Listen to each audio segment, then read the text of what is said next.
She was 21 years old.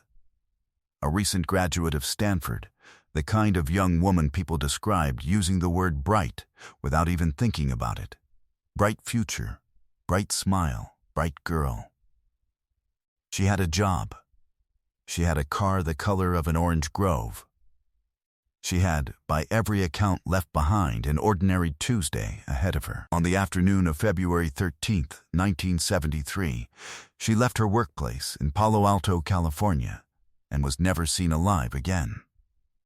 That is not a story about a young woman who simply vanished into the hills above a quiet college town.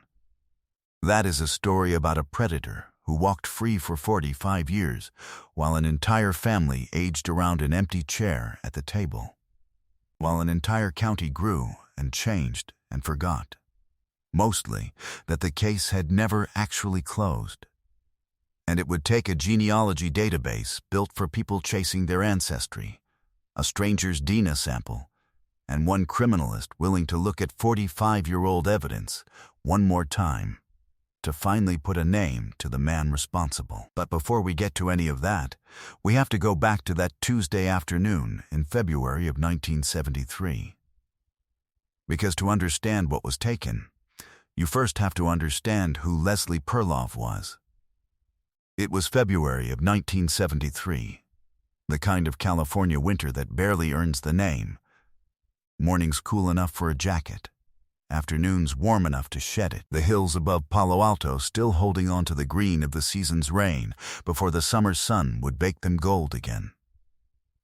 Nixon had just been sworn in for his second term.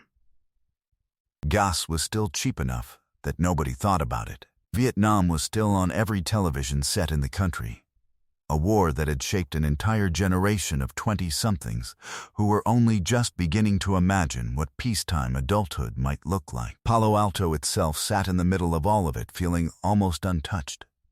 A university town, tree-lined and orderly.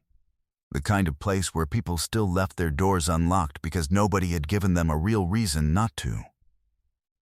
Leslie Perloff had grown up believing in that particular kind of safety, because for 21 years, the world had never given her cause to doubt it. She had graduated from Stanford not long before. One of those young women other people pointed to when they talked about promise, sharp, capable, already building the kind of life you plan when you assume you'll get to live all of it. Stanford in the early 70s had a particular texture to it. A campus of eucalyptus groves and sandstone arches just a few years removed from the anti-war marches that had defined the decade before, and a graduate of that place in 1973 carried a certain quiet confidence with her out into the world. The sense that she had already cleared the hardest part. Leslie had a job in Palo Alto, ordinary hours, ordinary responsibilities, the kind of entry-level normalcy that feels like nothing in the moment and like everything in hindsight. She drove an orange 1972 Chevrolet Nova, bright enough to spot from across a parking lot, the sort of car a young woman buys when she wants something cheerful, something that feels like the beginning of an independent life rather than the tail end of one.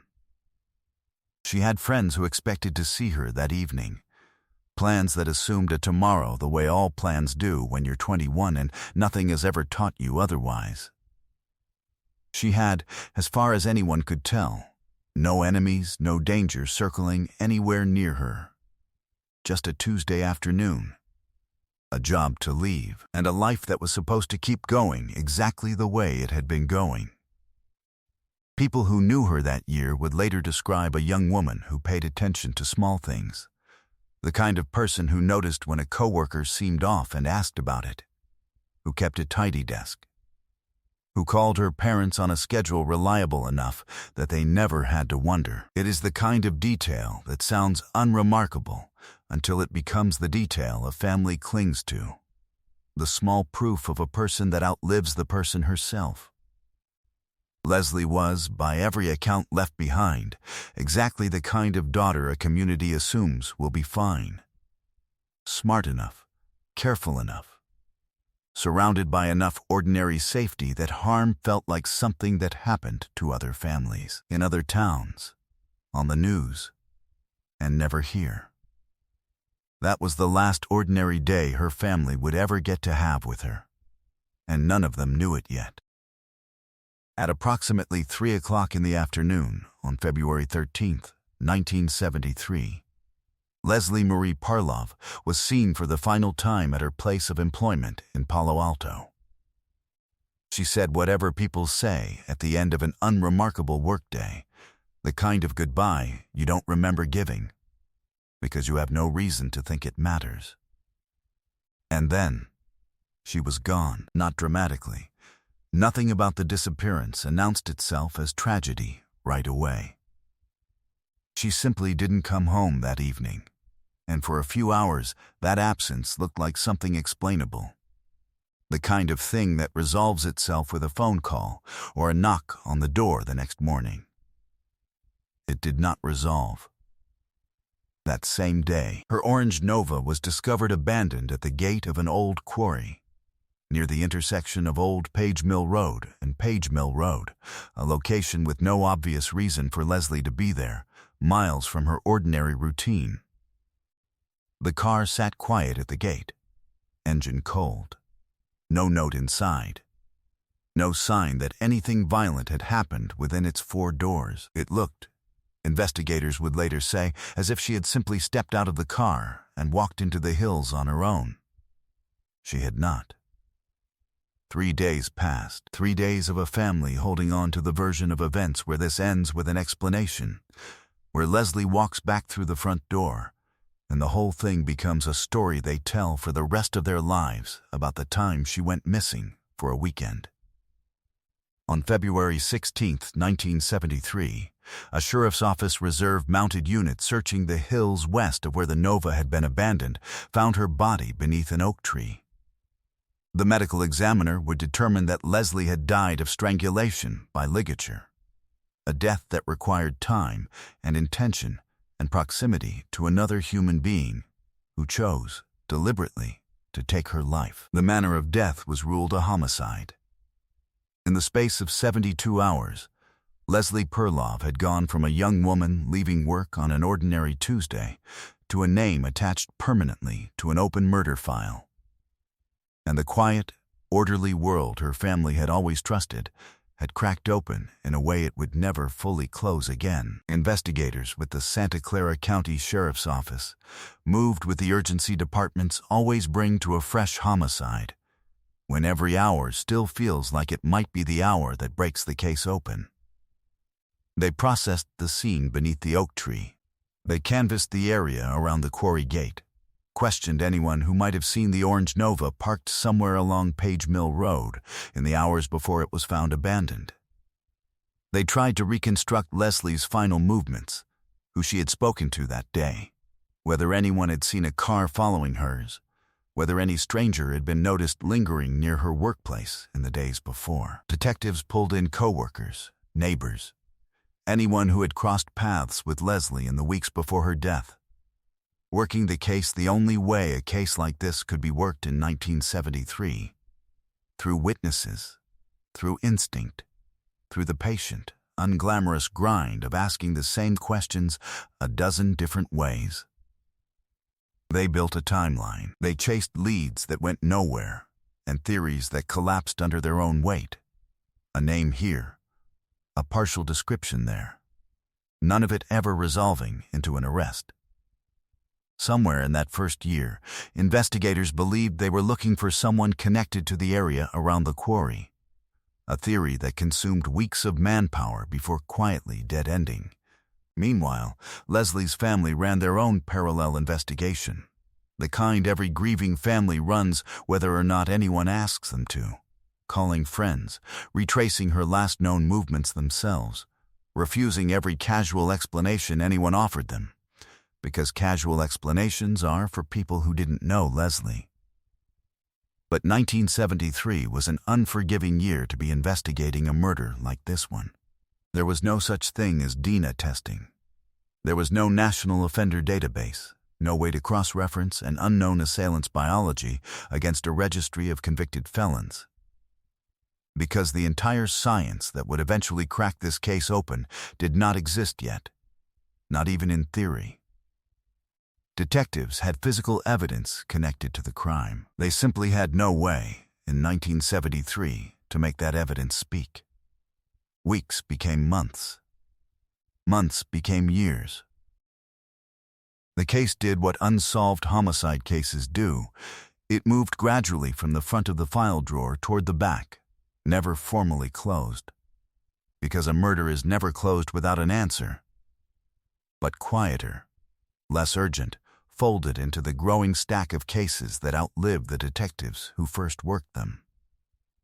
By 1975, 2 years out, the leads had run dry entirely, and the file entered the particular limbo that defines a true cold case, active in name, dormant in practice. By 1980, a full decade removed from that Tuesday afternoon, the detectives who had first walked the hills above the quarry had largely moved on to other assignments, other cases, other families' emergencies, the way any career in law enforcement demands you eventually do. Leslie's family did the only thing available to them, which was to keep living inside a life that now had a permanent, unanswerable question built into its architecture. Birthdays passed without her. Holidays passed without her. Her parents grew older in a house that still, in some quiet way, kept a space for a daughter who was never coming back to fill it. The world moved on in all the ways the world insists on moving on, indifferent to any one family's private grief, while somewhere in a Santa Clara County evidence room, a case file with Leslie Perloff's name on it sat waiting for technology nobody in 1973 could have described, let alone imagined. 20 years passed. Then 30. By the mid-1990s, the case was a memory even to most of the officers who now worked out of that same sheriff's office. A name in an old file, brought up occasionally when a new detective got curious about the department's unsolved history.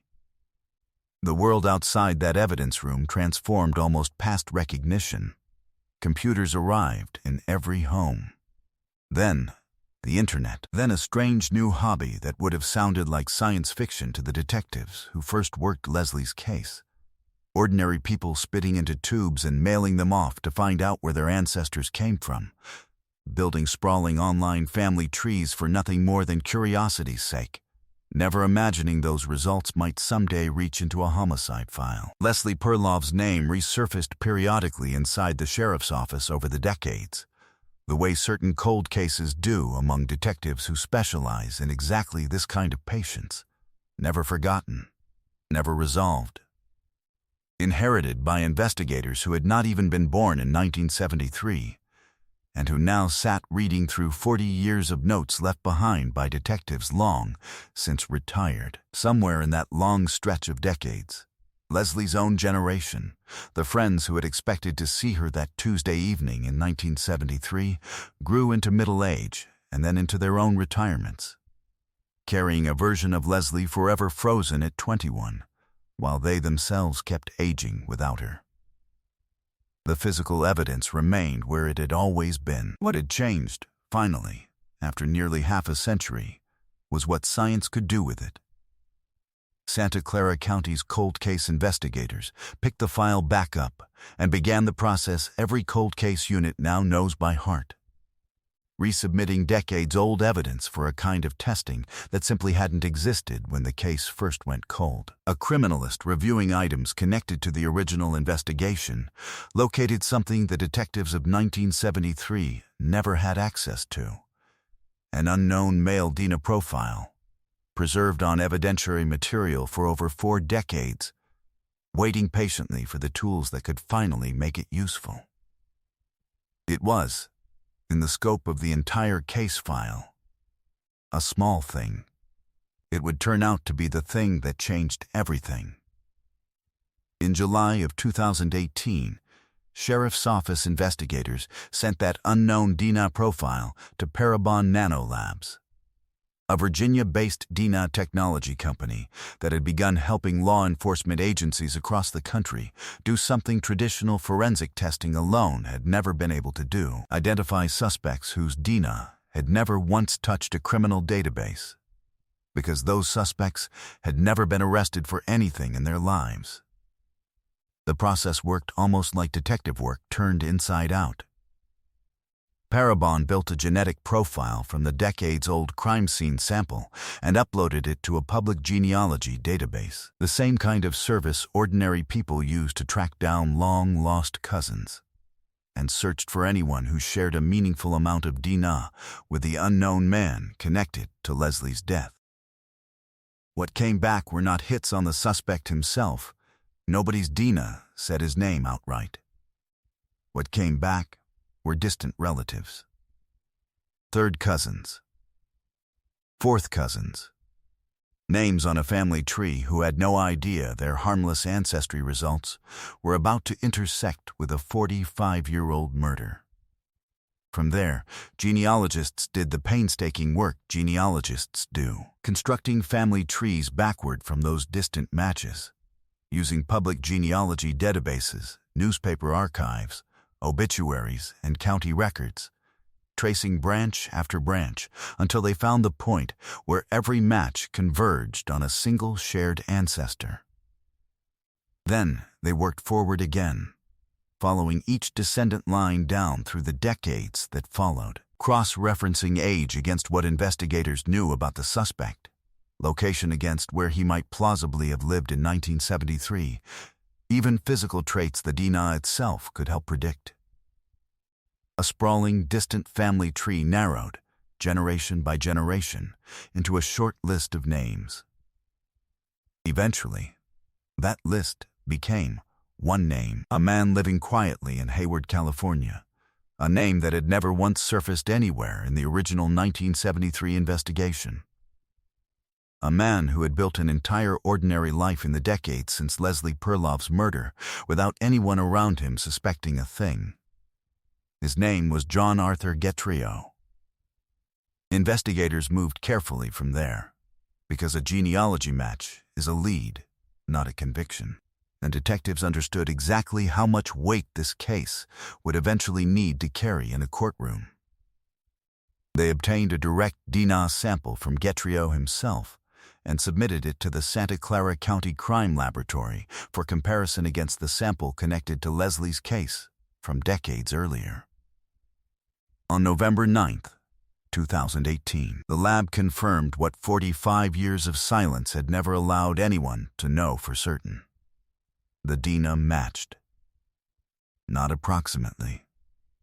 Not probably. The crime laboratory would report that the odds of a random, unrelated individual matching that profile purely by chance were roughly 1 in 65 septillion, a number so large it stops functioning like a statistic and starts functioning like certainty itself. 11 days later, on November 20th, 2018, deputies arrived at a residence in Hayward, California, and arrested 74-year-old John Arthur Getrio for the murder of Leslie Perloff. He had spent the decades since 1973 building a life that, by every outward account, gave no hint of what he was carrying inside it, a life his neighbors knew nothing about. A life built quietly on top of a secret that had waited 45 years to surface. He was interviewed by Sheriff's Office investigators and booked into the Santa Clara County Main Jail without incident. An old man walking into custody for a crime committed when he was young enough that the person who did it barely resembles the one who finally answered for it. The arrest rippled outward the way these arrests always do. Quietly at first, in the hours right after it happened, and then all at once the news reached the people who had spent 45 years wondering.